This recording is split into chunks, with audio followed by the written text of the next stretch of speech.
Le monde des choses, le monde des choses.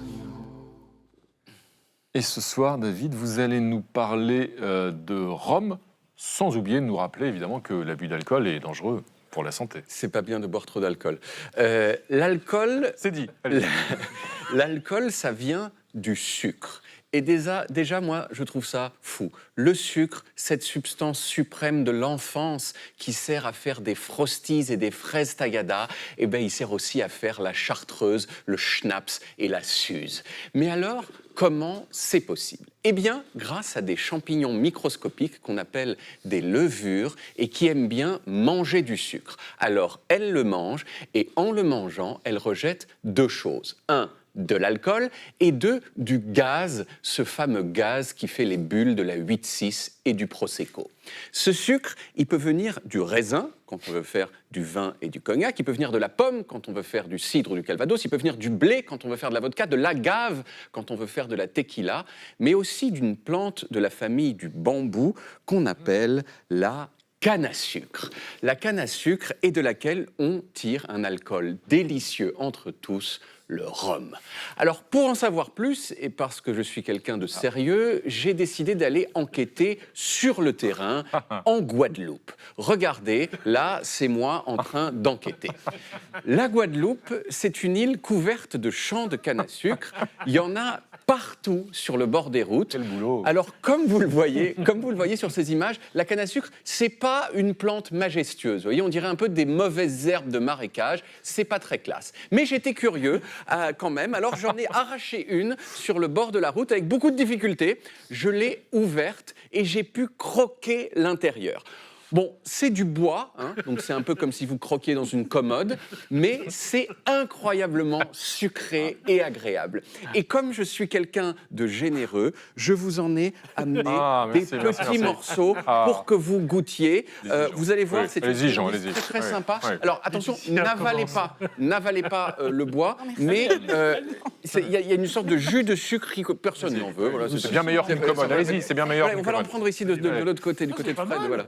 Mais oui, alors n'avalez pas encore une fois. Mais ouais, vous voyez, il y a du Donc, jus de juste sucre. croquer, c'est ça ? Faut juste croquer. Il faut mâcher pendant 3 heures. Alors, Alors je me suis pas contenté de faire ça. Je suis aussi allé voir un monsieur qui s'appelle François Longteau. C'est lui qu'on voit sur les images là. François Longteau qui tient la plus ancienne distillerie de rhum de la Guadeloupe, qui s'appelle Longteau, justement comme lui. François, il m'a expliqué comment on faisait le rhum précisément.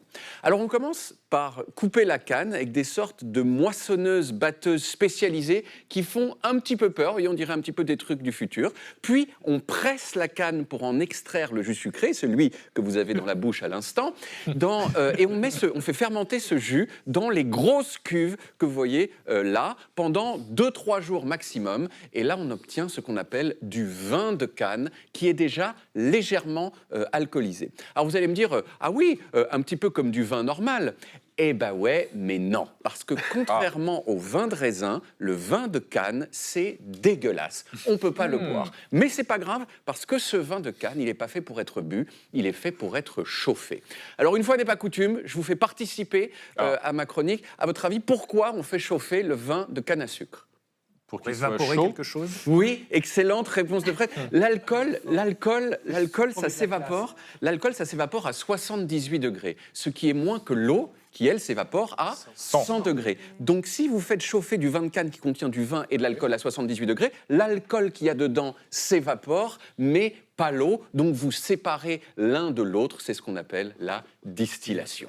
Ensuite, il ne vous reste plus qu'à refroidir cette vapeur d'alcool, de la faire reposer quelques mois, d'ajouter de l'eau pour pas que ce soit trop fort, et vous obtenez ça, du rhum.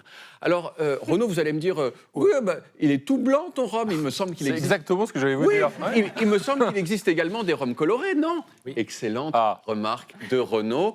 Le rhum blanc, celui-ci, c'est un rhum qu'on fait maturer dans des cuves en inox. Quand le rhum est coloré, comme celui-ci, D'accord. c'est qu'il a séjourné dans des cuves en chêne qui lui ont donné cette couleur, ainsi qu'un goût un petit peu différent. S'il est resté au moins 3 ans dans les cuves en chêne, il devient plus sombre. On appelle ça du rhum vieux. Alors malheureusement, on ne peut pas faire de dégustation Non. à l'antenne. Surtout mais pas. Dès que les caméras sont coupées, Pas à je l'antenne, vous pas à propose de l'antenne. goûter tout ça. Merci David Cassiopen. En général, vous m'apportez des cadeaux à la fin de votre chronique. J'ai eu des catalogues comme ça sur des camions, etc. C'est tout, mais bon. Regardez, une bonne Merci canne à beaucoup. sucre. Ah, Bon. vous m'avez encore gâté. Merci David.